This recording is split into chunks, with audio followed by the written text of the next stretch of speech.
Eyup, it's Louise. I'm wearing my glasses so I look more intellectual when I talk about books. Will it work? No. I am sat down, have a brew in one of my favourite mugs, and I have a fat stack of books to talk about. So I'll start. I've got them in reverse order. Let me flip them precariously. Bam. I'll start from the bottom to my most recent one. They were in the right order actually. I had the hardbacks together, but anyway, I'll do them in the right order just for you. So first off, I accidentally spilled tea all over the dust cover of this, so it looked really minking. Yeah, good. If I have a hardback book, I always take the dust cover off because I think it's pointless and I hate holding it with the dust cover. I thought I was being really smooth then, like, but I wasn't. I just yeeted it across the room. So yeah, I spilt tea all over this. This is Richard Osman's The Thursday Murder Club. People really rate this book. A lot of my friends have read it and like really enjoyed it. And I liked it. It's like nice short chapters. I feel like I hate when books just try and resolve everything in like the last 5 pages. And I'm like, I don't even remember this. I've read this book in like 2 sittings and I don't remember what you're talking about here. You know, and it's like, oh, this inconsequential thing, and it's like, yes, this thing was this all along. Up until the last like 20 pages, I was really into it, but then it's like, you can't just tell me all this stuff happening and you're like, oh yeah, and a wizard did it, you know what I mean? You can't just like resolve it like that. But anyway, it's about, I think it's like 5 or 6 like people in a retirement home, and they solve murders that are unsolved cases because they're bored and they have nothing better to do. And there's this Japes and Scrapes. It's a good book. It's an easy read. It's just the last little bit of it, I'm like, I have no idea what's going on here. Maybe that's me. Maybe my concentration is short. I do know that, but it was a 6 out of 10. I'm going to put it on the free pile. And apologies anyone that picks it up, because there is, I'm gonna get rid of the dust cover because the dust cover's it's really tea stained. I don't know what happened there. Yikes. I'll get rid of that. They can just have the normal book that doesn't have tea stain on it. Ugh, I'm such a scrubber. I'm so sorry. Next up, and this one was my favourite of the bunch. This book is, I love this book. I loved this book. So this is Markus Zusak's The Book Thief.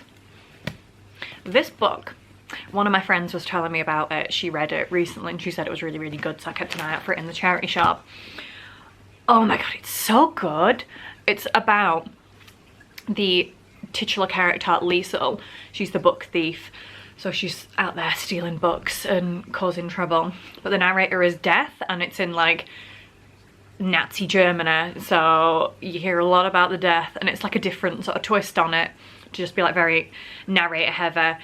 And it's just from like the perspective of Death following Liesel around, and she's just stealing books and stuff. Oh my god, such a good read. So good. So sad, so good though. So moving, so good though. I love this book. I'm going to put it on the free pile for someone else to enjoy. Oh my god, this book was so good. So well written. And I think it's a film as well, which I'm interested in watching because I would like to see how they do it with like Death being the narrator. You knocked it out of the park, Marcus. This book is sensational. I love it so much. 10 out of 10 for The Book Thief. Thank you very much. Why can't they all be like that? I don't know. Next read, another hardback that I immediately took the dust cover off of and put somewhere else because I hate holding the dust cover. I paid £1.50 for this as well, which I'm like, that's steep. It's not really for a book. This is Louis Theroux's sort of autobiography. Gotta get through this, or extremely Daniel Bedingfield voice. Gotta get through this, you know? Thank you, I'll be here all week. I'm really good at singing, obviously. So yeah, this is Louis Theroux's autobiography, and so handsome. So lovely. We could be twins, me and my glasses. Maybe. But yeah, I love Louis Theroux. I picked this up because I love him, and I love that he's leading into the pun of gotta get through this. You know, you gotta work with what you've got, Louis. I love Louis Theroux. He's very interesting, very good like filmmaker, documentary maker. I will watch him talk about anything.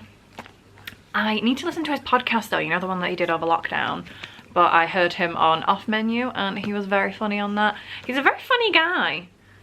He's a very funny guy and I love him. And he's my weird crush. Mwah, my weird crush. But yeah, he's very interesting. I knew some of it already because I am a Theroux stan. But a very interesting read. Someone will enjoy this on the free pile, and they can actually have the dust cover this time because it's not covered in tea, because I actually put it in a safe place. But yeah, very good to like see the insights of like when he's interviewed celebs and stuff, and like looking back on that now, what does he think? And it's enlightening stuff. It's an 8 out of 10, but mostly that's just because I love Mr. Theroux. And then we have a sip of my brew. It's still a little bit too hot to drink, but I've committed now. Lovely. That's a good brew. We love a good brew. Next, I need to stop buying books when they say on like the blurb, like, oh, the next girl on the train. It's never the next girl on the train. The girl on the train was a literary genius. And every book that, like, whether like, is it the next girl on the train? The next Gone Girl? No. It never is. Never, never, never. I'm always disappointed, but I don't know why I get my hopes up. Yeah, this was Blood Orange by Harriet Tice. And from the get-go, if you want to read this, I'm sorry, spoilers. I was like, oh, her husband's drugging her. I just got that immediately. I'm like, I don't know if that's supposed to be like a secret. Or like, oh, you get that halfway through. I was like, oh yeah, he's dodgy, he's drugging her. He's up to some like shady stuff. He's a bad guy, I could just tell. It was another one where, and like, he was into some weird stuff, and you find that out at the end, and I'm like, yeah, I can see that. I'm not gonna say it. It's a family channel, what he was into. Yeah, like, there's too much happening in it for it to be like, oh yeah, this would definitely happen. Like, it would not. Oh my god, I'm so, I can't even think of the word. Eloquent, that's the word. So yeah, spoilers.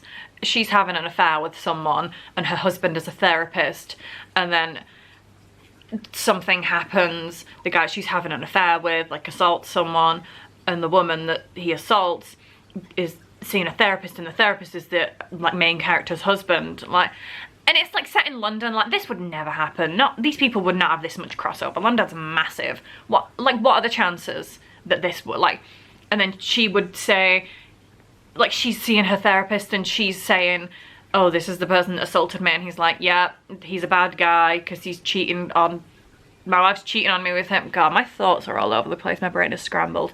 Anyway, it was a very easy read. I read it in a day, which is not good.